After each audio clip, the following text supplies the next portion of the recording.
Silakan Yang Berhormat Bukit Gelugur.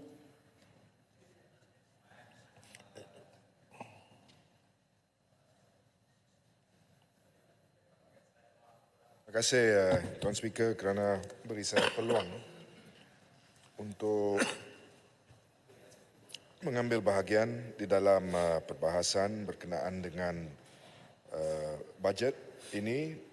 Terdapat beberapa isu yang ingin saya timbulkan untuk tujuan mendapatkan penjelasan daripada pihak kerajaan dan beberapa isu berkenaan dengan isu-isu undang-undang yang perlu dijelaskan. Pertamanya, Tuan Speaker, kita sedia maklum bahawa baru-baru ini bekas Perdana Menteri Datuk Seri Najib Tun Razak telah pun memberi satu permohonan ataupun memberi satu pengumuman ataupun dengan izin tendered a public apology dengan izin berkenaan dengan kesnya yang kini sedang dibicarakan di Mahkamah Tinggi Kuala Lumpur. Now, seperti mana yang Tuan Speaker sedia maklum, kes ini telah pun ditetapkan untuk keputusan besok di Mahkamah Tinggi bagi keputusan sama ada untuk memanggil untuk pembelaan atau tidak. Saya difahamkan bahawa kes ini merupakan ataupun pertuduhan-pertuduhan di dalam kes ini melibatkan 25 pertuduhan di mana 4 daripadanya adalah berkenaan dengan penyalahgunaan kuasa ataupun dengan izin abuse of power dan lagi 21 adalah berkenaan dengan pengubahan wang haram ataupun money laundering dengan izin. Sekiranya dan kita semua sedia maklum bahawa kes ini telah pun mula dibicarakan dalam lebih kurang tahun 2019 iaitu sudah 5 tahun sekarang. Perkara yang perlu kita tanya di sini, seperti mana yang kita tahu bahawa terdapat 50 saksi yang telah pun bagi keterangan di dalam kes pendakwaan dan ini merupakan dan ini, saksi-saksi tersebut termasuk CEO 1MDB Syarul Azral Ibrahim Halmi, pegawai khas kepada Datuk Seri Najib terdahulu iaitu Amari Effendi Nazaruddin, juga Governor Bank Negara sebelum ini Zeti Akhtar Aziz. Kesemuanya telah pun memberi keterangan di dalam kes tersebut. Isu yang timbul antara lain di dalam kes tersebut yang perlu diputuskan oleh Mahkamah Tinggi ini ataupun isu-isu, bukan satu saja isu, adalah sama ada tertuduh ataupun Datuk Seri Najib Tun Razak tersebut mempunyai pengetahuan berkenaan dengan wang yang telah pun masuk ke dalam akaunnya dan sebagainya, sama ada wang tersebut merupakan antara lain satu pendermaan daripada keluarga Saudi dan sama ada beliau tahu sama ada ini adalah wang 1MDB dan sebagainya. Jadi persoalan yang timbul Tuan Yang Dipertua adalah sama ada public apology tersebut yang baru-baru ni telah pun dibuat beberapa hari yang lalu. Adakah ini akan mengganggu proses keputusan ataupun proses mahkamah yang dijadualkan untuk memberi keputusan pada akhir kes pendakwaan besok? We have to remember dengan izin Tuan Speaker bahawa dalam kes ini sudah 5 tahun telah pun berlalu. 50 saksi telah pun memberi keterangan. Keterangan ataupun public apology ini mungkin ataupun terdapat kemungkinan besar akan tertakluk kepada prinsip sub judice, iaitu bahawa isu-isu yang perlu dibicarakan ini diputuskan oleh mahkamah. Kita semua tahu bahawa isu ataupun prinsip sub judice ini telah pun terpakai di Dewan Yang Mulia ini juga beberapa kali sebelum ini, di mana beberapa isu yang ditimbulkan oleh beberapa ahli-ahli Dewan Rakyat ini telah pun dilarang ditanya oleh kerana dilarang oleh prinsip sub judice tersebut. Jadi isu yang timbul di sini bukan saja isu prinsip sama ada subjudis tersebut telah pun dilanggari. Adakah komen-komen Dato' Seri Najib Tun Razak itu terjumlah kepada penghinaan mahkamah ataupun contempt of court dengan izin.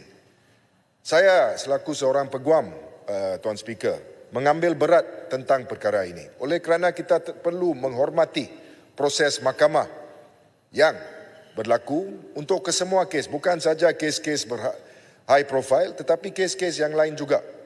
Jadi sekiranya seorang itu memberi satu public comment dengan izin, Tuan Speaker, berkenaan dengan isu-isu yang perlu dibicarakan dan diputuskan oleh mahkamah, bukankah ini merupakan satu contempt of court? Adakah Dato' Seri Najib Tun Razak itu telah pun melakukan satu perbuatan contempt of court? Ini perlu diperjelaskan.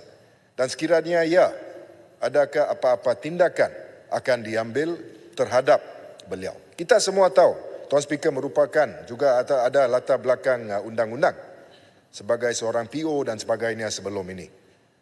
Tuan Speaker sedia maklum, sedar bahawa sesuatu apologi ini, sekiranya kita melihat kepada merit apologi tersebut, ianya tidak relevan. Langsungnya tidak relevan kepada isu sabitan. To the issue of guilt dengan izin, Tuan Speaker. Ianya merupakan, sekiranya ada apa-apa relevance, ianya mungkin relevan kepada isu hukuman. Oleh kerana ini sekiranya didapati permohonan maaf ini adalah memang satu permohonan yang genuine, mungkin ianya boleh mempunyai relevan kepada hukuman. Jadi dalam pandangan saya, Tuan Speaker, tiada apa-apa alasan ataupun sebab untuk permohonan maaf itu diberi pada masa ini. Memandangkan kes ini telah pun bermula 5 tahun yang lalu, kenapakah permohonan maaf ini tidak diberi sebelum ini? Sekiranya memang ianya merupakan satu apologi yang genuine dengan izin Tuan Speaker. Dan ini membawa saya kepada isu yang keduanya, iaitu berkenaan dengan pengumuman kerajaan di dalam belanjawan tempoh hari lalu bahawa the House Arrest Bill dengan izin Tuan Speaker sedang digubal pada masa ini ataupun di draft pada masa ini dan dijadualkan untuk dikemukakan ke Dewan Yang Mulia ini dalam masa yang terdekat. Dalam perkara ini saya nak tanya, kenapakah pengumuman ini dibuat pada masa ini?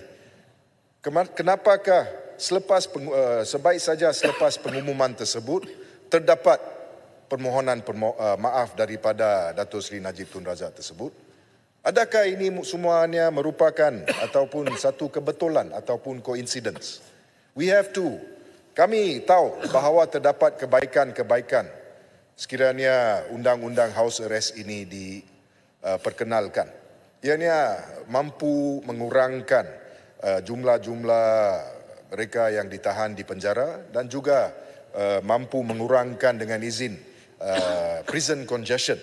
Saya difahamkan bahawa terdapat lebih daripada 75,000 prisoners ataupun banduan-banduan di dalam penjara-penjara di negara ini, di mana prison capacity nya adalah lebih kurang 65 hingga 68,000 saja. Jadi sekiranya kita memperkenalkan langkah-langkah seperti house arrest ini, ianya mungkin satu kebaikan untuk mengurangkan prison congestion bagi kesalahan-kesalahan kecil. Saya difahamkan terdapatnya kesalahan-kesalahan dadah di mana terdapat lebih kurang 20,000 banduan yang boleh dibebaskan mengikut house arrest ini. Ini boleh membawa prison capacity ataupun jumlah banduan itu ke dalam lingkungan prison capacity kami. Tetapi saya khawatir, saya bimbang Tuan Speaker, sama ada house arrest ini ataupun undang-undang house arrest yang dicadangkan ini adalah digubalkan bagi tujuan untuk Dato' Seri Najib Tun Razak ini. Sekiranya ianya digubal bagi Najib Tun Razak ini, kita perlu faham bahawa kesalahan yang telah pun beliau disabitkan pada masa dulu adalah kesalahan yang amat besar yang telah pun menjejaskan hala tuju negara ini. Jadi saya berpendapat dengan izin Tuan Speaker bahawa house arrest tersebut tidak boleh terpakai untuk kes-kes seperti yang melibatkan Dato' Seri Najib Tun Razak tersebut. Dan saya menyeru agar kerajaan memberi satu jawapan sama ada ianya akan terpakai bagi tujuan tersebut. Saya terus nak tanya Tuan Speaker berkenaan dengan isu Ketua PAS Razman Ketua PAS Perak Razman Zakaria yang baru-baru ini telah pun membuat beberapa kenyataan yang berbau seditious ataupun hasutan, di mana saya difahamkan bahawa penyiasatan telah pun dimulakan terhadap beliau dan saya mengalu-alukan siasatan tersebut. Siasatan tersebut di bawah akta hasutan dan juga mungkin akta-akta yang lain. Dan saya nak tanya, walaupun beliau telah pun memberi satu penjelasan iaitu berkenaan dengan niat beliau. Beliau telah pun, saya baru-baru baca ini, beliau kata beliau tiada apa-apa niat, no intention dengan izin Tuan Speaker untuk melakukan apa-apa kesalahan. Now ini merupakan satu isu yang perlu kita tanya.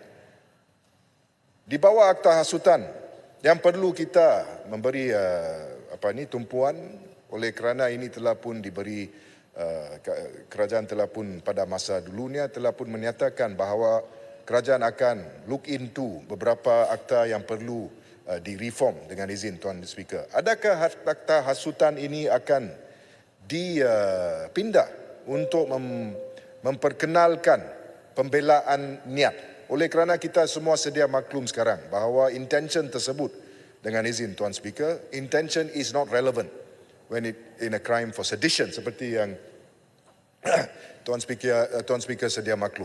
Jadi salah satu daripada reform yang kita nak tahu, adakah Sedition Act itu akan dipindah untuk membenarkan intention tersebut menjadi satu pembelaan. Ini merupakan satu reform yang progresif. Dan sekiranya ianya dicadangkan, kami nak tahu bilakah ataupun timeline pindahan-pindahan tersebut dicadangkan akan berlaku. Dan saya nak tanya, kita ada dengar penjelasan daripada Ketua PAS tersebut di media. Tapi kita tak dengar daripada pemimpin-pemimpin PAS yang lain. Apakah pendirian mereka berkenaan dengan kenyataan-kenyataan yang telah pun dibuat oleh pemimpin Perak ini, PAS Perak ini? Bukankah ini satu perkara serius yang boleh ataupun berkebolehan untuk memecah belahkan rakyat? Ini semuanya perkara serius. Adakah pihak PAS akan membuat satu kenyataan yang ataupun pengumuman untuk Sebentar, peraturan. Ya. Okey.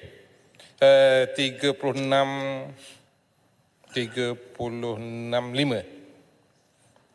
Seseorang ahli tidak dibenarkan menyebut nama ahli yang lain. Ya, tadi Ustaz Guru menyebut Ketua PAS Perak berkaitan dengan apa yang dikatakan intention dan sebagainya. Saya rasa itu bercanggah dengan peraturan Dewan ini kerana apa yang dibakikan itu sebenarnya ekoran daripada pengibaran bendera negeri China. Tapi yang mengebar bendera China tak ambil tindakan. Yang mengebar bendera Malaysia dan ambil tindakan. Baik. Itu persoalan. Terima kasih, Ketua. Biar saya buat betul. Ketua PAS Perak itu bukannya berhormat di sini. Ya, beliau bukan seorang ahli Dewan Rakyat. Sebentar yang baik. Tuan Speaker. Biar saya handle. Ya. Ketua PAS Perak itu adalah bukan yang berhormat di dalam Dewan ini. Jadi not subjected dengan izin kepada peraturan 365. Itu keputusan saya, silakan. Teruskan. Terima kasih Tuan Speaker. Saya just nak beberapa isu, saya tidak akan makan masa lama. Berkenaan dengan dua perkara yang lain. Perkara pertamanya adalah berkenaan dengan penyiasatan terhadap Teo Beng Hock ataupun kematian Teo Beng Hock. Ini telah pun berlaku dalam tahun 2009. Tuan Speaker, sekarang sudah lalunya 15 tahun. Kenapakah terdapat kelewatan yang melampau ini sehingga keluarga Teo Beng Hock tersebut, dan saya perlu memberi pendedahan bahawa saya merupakan peguam kepada keluarga Teo Beng Hock. I have to disclose that dengan izin Tuan Speaker, which I am doing now. Bahawa isu Teo Beng Hock ini terpaksa mereka membawa ke mahkamah untuk mendapat deklarasi dan sebagainya untuk satu keputusan dibuat oleh pihak PDRM dan sebagainya. Kenapakah mereka perlu didesak untuk mengambil tindakan mahkamah?